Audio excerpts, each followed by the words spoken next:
Bonjour et bienvenue dans cette rubrique La Bible en un an. Nous sommes au 15e jour. Bien-aimés dans le Seigneur, lorsque nous lisons la parole de Dieu, ouvrons nos cœurs. Parce qu'à travers la parole de Dieu, Dieu peut nous guérir. Dieu peut nous toucher. Dieu peut agir. Parce que sa parole dit que nous connaîtrons la vérité nous affranchira. Cette vérité que nous lisons, elle peut changer les vies. Elle peut nous transformer. Maintenant, lorsque nous lisons avec la foi, cette foi peut créer des choses. Lorsque nous lirons, nous allons lire dans le livre de Matthieu, chapitre 15. Vous verrez cette femme, sa fille était tourmentée par les démons, par des esprits. Elle a crié à l'Éternel. L'Éternel même lui a dit, Jésus-Christ lui a dit, il lui a dit, on ne donne pas la nourriture des enfants aux petits chiens. On l'a même appelé petit chien. Mais elle ne s'est pas arrêtée. Elle avait tellement la foi parce qu'elle savait ce qu'elle voulait. Jusqu'à ce que sa fille a été guérie. Sa fille a été guérie parce que l'Éternel a vu sa foi. Et la foi, il est celui qui agit. Il est celui qui peut multiplier. Il est celui qui peut donner. Il est celui qui peut guérir. Jésus-Christ peut guérir. Jésus-Christ peut agir. Jésus-Christ peut donner. Même dans ce livre de Matthieu chapitre 15, là, vous verrez, il a multiplié les 5 pains et 5 poissons. Vous connaissez cette histoire. Nous le lisons encore. Ouvre ton cœur lorsque tu lis la Bible. Quand tu finis, tu fais une courte prière. Tu demandes à Dieu ce que tu veux. Il va agir et tu viendras témoigner. Parce qu'aujourd'hui, un jour béni où l'Éternel va agir dans ta vie. Toi qui nous suis en cet instant. Je vous souhaite une bonne lecture et que Dieu vous bénisse et qu'il vous accorde ce que vous demanderez dans vos prières. Shalom. La Genèse, chapitre 16. Sarai, femme d'Abram, ne lui avait point donné d'enfant. Elle avait une servante égyptienne nommée Agar. Et Sarai dit à Abram, « Voici, l'Éternel m'a rendu stérile.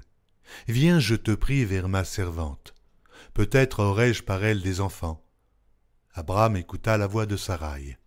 Alors Sarai, femme d'Abram, prit Agar, l'Égyptienne, sa servante, et la donna pour femme à Abram, son mari. Après qu'Abram eut habité 10 années dans le pays de Canaan, il alla vers Agar et elle devint enceinte. Quand elle se vit enceinte, elle regarda sa maîtresse avec mépris. Et Sarai dit à Abram, « L'outrage qui m'est fait retombe sur toi. J'ai mis ma servante dans ton sein, et, quand elle a vu qu'elle était enceinte, elle m'a regardé avec mépris. Que l'Éternel soit juge entre moi et toi. » Abram répondit à Sarai, « Voici, ta servante est en ton pouvoir. Agis à son égard comme tu le trouveras bon. » Alors Sarai la maltraita, et Agar s'enfuit loin d'elle. L'ange de l'Éternel la trouva près d'une source d'eau dans le désert, près de la source qui est sur le chemin de Chour. Il dit, « Agar, servante de Sarai, d'où viens-tu et où vas-tu » Elle répondit, « Je fuis loin de Sarai, ma maîtresse. » L'ange de l'Éternel lui dit, « Retourne vers ta maîtresse, et humilie-toi sous sa main. » L'ange de l'Éternel lui dit, « Je multiplierai ta postérité, et elle sera si nombreuse qu'on ne pourra la compter. » L'ange de l'Éternel lui dit, « Voici, tu es enceinte, et tu enfanteras un fils à qui tu donneras le nom d'Ismaël, car l'Éternel t'a entendu dans ton affliction. Il sera comme un âne sauvage, sa main sera contre tous, et la main de tous sera contre lui, et il habitera en face de tous ses frères. » Elle appela Ata El-Roy, le nom de l'Éternel qui lui avait parlé, car il dit, « Ai-je rien vu ici, après qu'il m'a vu ?» C'est pourquoi l'on a appelé ce puits le puits de Lachaïroï. Il est entre Kadès et Bared. Agar enfanta un fils à Abram, et Abram donna le nom d'Ismaël au fils qu'Agar lui enfanta. Abram était âgé de 86 ans lorsqu'Agar enfanta Ismaël à Abram. Néhémie, chapitre 5. il s'éleva de la part des gens du peuple et de leurs femmes de grandes plaintes contre leurs frères les Juifs. Les uns disaient: Nous, nos fils et nos filles, nous sommes nombreux. Qu'on nous donne du blé afin que nous mangions et que nous vivions. D'autres disaient: Nous engageons nos champs, nos vignes et nos maisons pour avoir du blé pendant la famine. D'autres disaient: Nous avons emprunté de l'argent sur nos champs et nos vignes pour le tribut du roi. Et pourtant notre chair est comme la chair de nos frères. Nos enfants sont comme leurs enfants.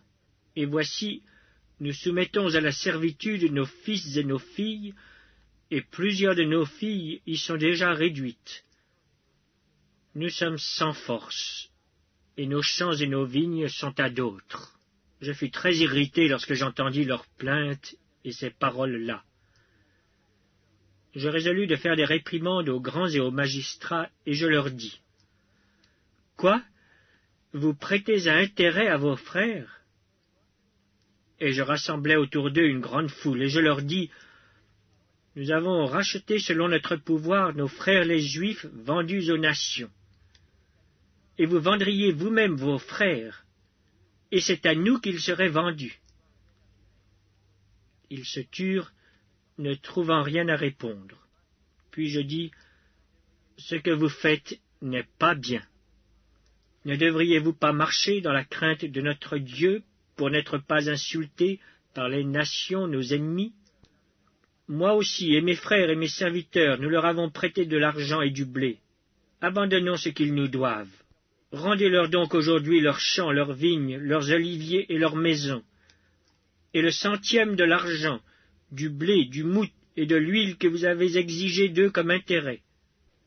Ils répondirent: Nous les rendrons, et nous ne leur demanderons rien. Nous ferons ce que tu dis. Alors j'appelai les sacrificateurs, devant lesquels je les fis jurer de tenir parole.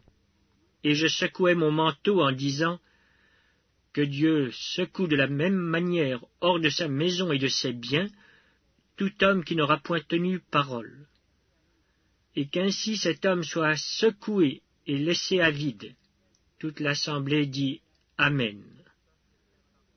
On célébra l'Éternel, et le peuple tint parole.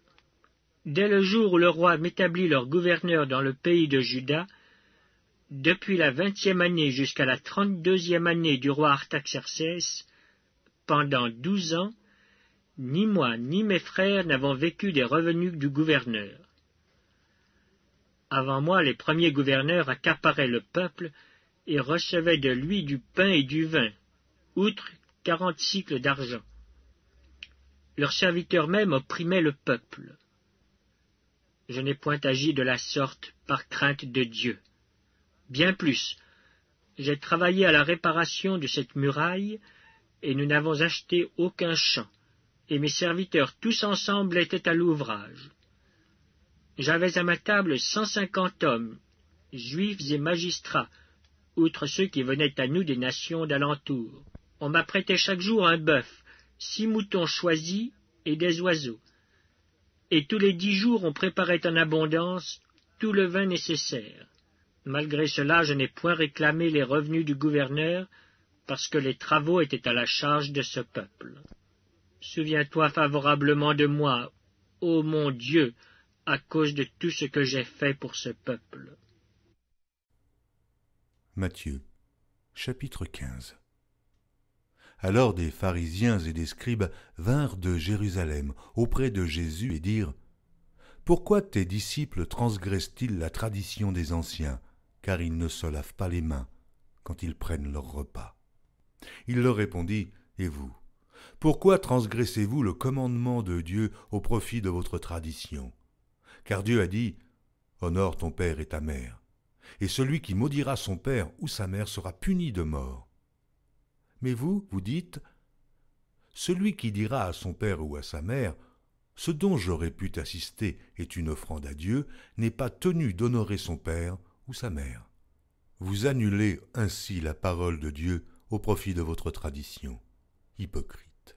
Ésaïe a bien prophétisé sur vous quand il a dit: Ce peuple m'honore des lèvres, mais son cœur est éloigné de moi. C'est en vain qu'il m'honore en enseignant des préceptes qui sont des commandements d'hommes. » Ayant appelé à lui la foule, il lui dit « Écoutez et comprenez. Ce n'est pas ce qui entre dans la bouche qui souille l'homme, mais ce qui sort de la bouche, c'est ce qui souille l'homme. » Alors ses disciples s'approchèrent et lui dirent « Sais-tu que les pharisiens ont été scandalisés des paroles qu'ils ont entendues ?» Il répondit « Toute plante que n'a pas plantée mon Père céleste sera déracinée. » Laissez-les, ce sont des aveugles qui conduisent des aveugles, et si un aveugle conduit un aveugle, ils tomberont tous deux dans une fosse. Pierre, prenant la parole, lui dit « Explique-nous cette parabole. » Et Jésus dit « Vous aussi, êtes-vous encore sans intelligence? Ne comprenez-vous pas que tout ce qui entre dans la bouche va dans le ventre, puis est jeté dans les lieux secrets? Mais ce qui sort de la bouche vient du cœur, et c'est ce qui souille l'homme. Car c'est du cœur que viennent les mauvaises pensées, les meurtres, les adultères, les impudicités, les vols, les faux témoignages, les calomnies. Voilà les choses qui souillent l'homme. Mais manger sans s'être lavé les mains, cela ne souille point l'homme. » Jésus, étant parti de là, se retira dans le territoire de Tyr et de Sidon. Et voici, une femme cananéenne qui venait de ces contrées lui cria « Aie pitié de moi, Seigneur, fils de David. Ma fille est cruellement tourmentée par le démon. » Il ne lui répondit pas un mot, et ses disciples s'approchèrent et lui dirent avec insistance « Renvoie-la, car elle crie derrière nous. » Il répondit « Je n'ai été envoyé qu'aux brebis perdues de la maison d'Israël. » Mais elle vint se prosterner devant lui, disant « Seigneur, secours-moi. » Il répondit « Il n'est pas bien de prendre le pain des enfants et de le jeter aux petits chiens. »« Oui, Seigneur, dit-elle, mais les petits chiens mangent les miettes qui tombent de la table de leur maître. » Alors Jésus lui dit « Femme, ta foi est grande, qu'il te soit fait comme tu veux. » Et à l'heure même, sa fille fut guérie. Jésus quitta ces lieux et vint près de la mer de Galilée. Étant monté sur la montagne, il s'y assit. Alors s'approcha de lui une grande foule, ayant avec elle des boiteux, des aveugles, des muets, des estropiés et beaucoup d'autres malades. On les mit à ses pieds et il les guérit, en sorte que la foule était dans l'admiration de voir que les muets parlaient, que les estropiés étaient guéris, que les boiteux marchaient, que les aveugles voyaient, et elle glorifiait le Dieu d'Israël. Jésus, ayant appelé ses disciples, dit « Je suis ému de compassion pour cette foule, car voilà 3 jours qu'ils sont près de moi, et ils n'ont rien à manger. Je ne veux pas les renvoyer à jeun, de peur que les forces ne leur manquent en chemin. » Les disciples lui dirent « Comment nous procurer dans ce lieu désert assez de pain pour rassasier une si grande foule ?» Jésus leur demanda « Combien avez-vous de pain ? » 7, répondirent-ils, et quelques petits poissons. Alors il fit asseoir la foule par terre, prit les 7 pains et les poissons, et, après avoir rendu grâce, il les rompit et les donna à ses disciples, qui les distribuèrent à la foule. Tous mangèrent et furent rassasiés, et l'on emporta 7 corbeilles pleines des morceaux qui restaient. Ceux qui avaient mangé étaient 4000 hommes, sans les femmes et les enfants. Ensuite il envoya la foule, monta dans la barque et se rendit dans la contrée de Magadan.